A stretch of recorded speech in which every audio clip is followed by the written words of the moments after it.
So AMD Navi delayed and a quick preview of how the performance is shaping up in the Division 2's private beta. AMD Navi GPUs have been talked about as the next big thing coming from RTG and is likely the last GPU generation to feature the GCN architecture as its core DNA. With Navi, AMD is going to focus on a brand new design changes to the architecture that would help boost its efficiency and performance. For comparison, the Radeon 7 utilizes the 7nm architecture, but it's essentially a die shrink of an existing architecture. The Navi GPUs will be designed around 7nm from the start, and that would definitely help AMD take full advantage of that 7nm process node. But while 7nm Navi GPUs based on Radeon RX Vega graphics cards sound great, it looks like they would be delayed until Q4 of this year, so Q4 2019. In a report published by Cal Kotlin, their sources suggest that Navi GPUs will be available in October of 2019 and not the summer of 2019 as originally planned.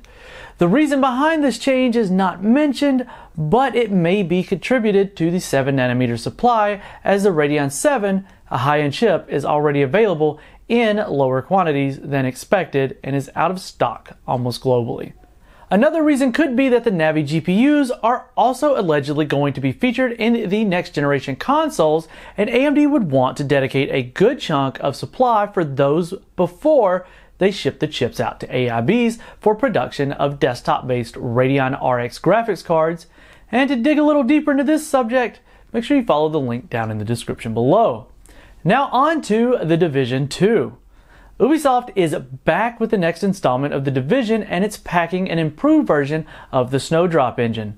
Today we're going to take a quick look at the state of performance in the private beta. Now it's very important to note that this is not final performance with final drivers, it's just taking a snapshot of how the game is running right now. Now the final game will feature a built-in benchmark that will make testing the game like this a fair bit more straightforward and repeatable, but right now it's not available for us to use, and because of this we had to set up a repeatable course in the game. Our course lasted exactly 30 seconds from the point that you first take control of your character and run towards the White House as the explosions are going off in the distance.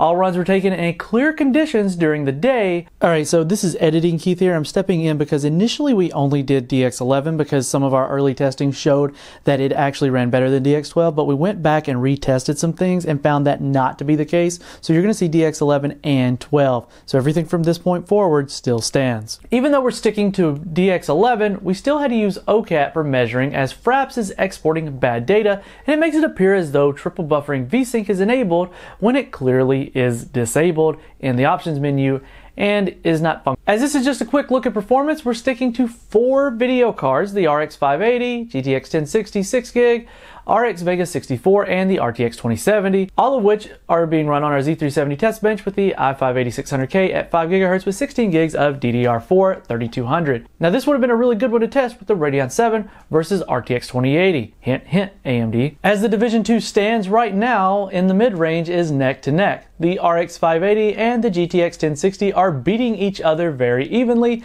at 1440p, but neither is offering up a very good experience. While at 1080p gaming, the GTX 1060 is slightly ahead of the RX 580. With either of these cards, you're going to be making compromises from the Ultra preset at 1080p if your goal is to maintain 60 FPS. The story shifts dramatically when you move up the scale to a higher end cards. The RTX 2070 stands quite a bit ahead of the RX Vega 64 at 1080p and offers a much smoother experience at 1440p. That is in DX11 mode. DirectX 12 definitely levels the playing field across the board in this title. As always with these early looks, we know how drastic performance can change between the betas and the final game. But for the most part, the game is very smooth and looking very good. I'm looking forward to revisiting it when the game finally launches and is in its final state with final drivers to see how performance stands at that time with a full performance exploration. So there you have it, guys.